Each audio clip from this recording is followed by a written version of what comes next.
Oh, hi there. I'm Mike Garrity, and I'm here with Dr. Dustin Nelson. Welcome to the holiday edition of Brosé. Just a couple of bros drinking rosé and talking fitness. Cheers. Cheers. Happy holidays, my friend. Happy holidays to you. What do you think? That's not bad. It's not quite festive enough for me. I want more of a holiday. We get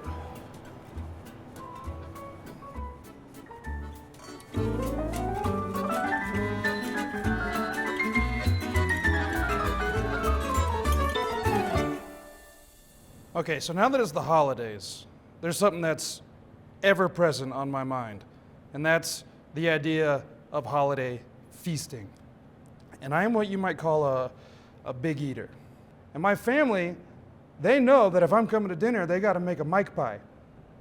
A Mike pie is a decoy pie. That's the pie that they set out for me to eat so that everyone else gets pie. And I get all kinds of anxiety when I go to someone else's, if I go to a Friendsgiving or my girlfriend's family for Christmas dinner, I know that they don't know how to feed me. Because what they call a holiday feast, I call amateur hour. I know they're not going to have a decoy pie. There's no Mike pie at the girlfriend's family's house. So here's my idea. I've got to have a bigger digestive system than other people, right? We all have different sized hands. We all got different sized feet. So what I'm going to tell them is that I got double guts. There's got to be something to that, right? I don't think you have double guts. I mean, we can get that ultrasounded if you like, but for the most part, I think what you're talking about is your appetite, right? So when you have the hunger hormone is ghrelin. Okay, so in Eastern medicine, we call this spleen chi. And when ghrelin elevates, then our hunger goes with it, right? So we have a stronger appetite. Then what happens is ghrelin balances with leptin. What you're experiencing, from the sounds of it, is that your ghrelin's pretty high, your appetite's pretty high, and you're not switching off that hunger with leptin very quickly. And a number of things can contribute to that. Okay, so in most cases, it's probably actually an issue with your sleep. How do you sleep?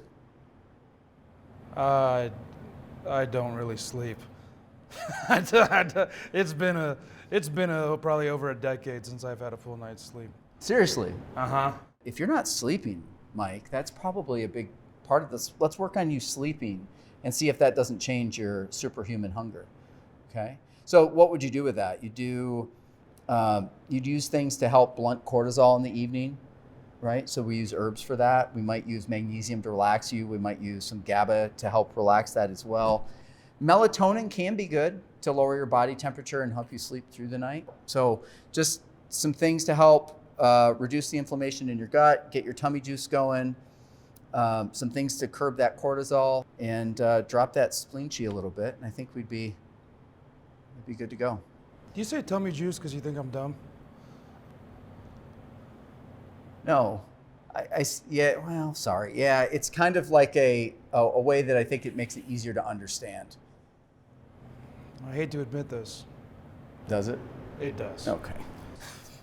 All right, which brings us to our next portion of the show, Q&A, where you, the viewer, send us health and fitness questions for Dr. Dustin Nelson, and we're going to pick his brain. First question. What's your favorite muscle? The glute. The glute? Yeah. Psoas. What is the psoas? That's the tenderloin of the body. It's involved in posture and your ability to move your legs and back. Almost every situation of back pain involves the psoas. Next question. Can you please clear up when to f***ing ice a goddamn injury versus when to f***ing heat the goddamn thing? In general, your rule of thumb is don't. Now, if you have a tear and it swells immediately, you use ice to stop it from swelling.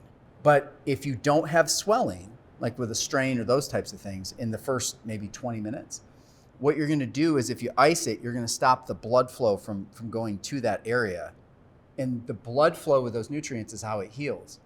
So for years there was this whole ice it and Rice. Rice, yes. Rest, ice, Yeah. compression, Yep. elevation. And elevation. And now it took the establishment a solid 20 years after they knew maybe that's not the best way to go. They actually changed it to compression and elevation, but we removed the icing. Major league pitcher in between innings. They always got Don't. ice on their arm. No, other way. You want to warm that. But they got all the money in the world and they're getting the wrong info? Yeah, it depends on who's in their dugout. What if their arm hurts? I wouldn't ice it. There's plenty of other things you can do to reduce pain, either muscular or nerve, that are much more effective than ice. Actually, you want to know something fascinating? Frankincense and myrrh. Frankincense and myrrh? Yeah. We didn't plan this, folks. Yeah. Turns out the 3 wise men are what you do if you have an injury. Yeah, no, Just no. 3 What a great coincidence. I know, they promote blood flow. So So rub some frankincense and myrrh on you there? got to take it. Oh, you got to eat it. Yeah. All right. But it's frankincense and myrrh have been used for thousands of years to increase and promote circulation, and especially in the microvessel. Okay. Next question. Dumb. These are all terrible. I got a Christmas gift for you, buddy. Oh, did? It's the holidays. Okay. And you know how I like to make you happy. Give you a Yeah. little present sometimes. Yeah. Oh, that is quite a bow. That is quite a bow. Socks. Happy holidays! Thanks, buddy. These used, Mike? And that's Brosé. Thanks for tuning in, folks. Remember, have a happy holidays. Did you just give me a pair of your socks? I gave you a pair of my best socks.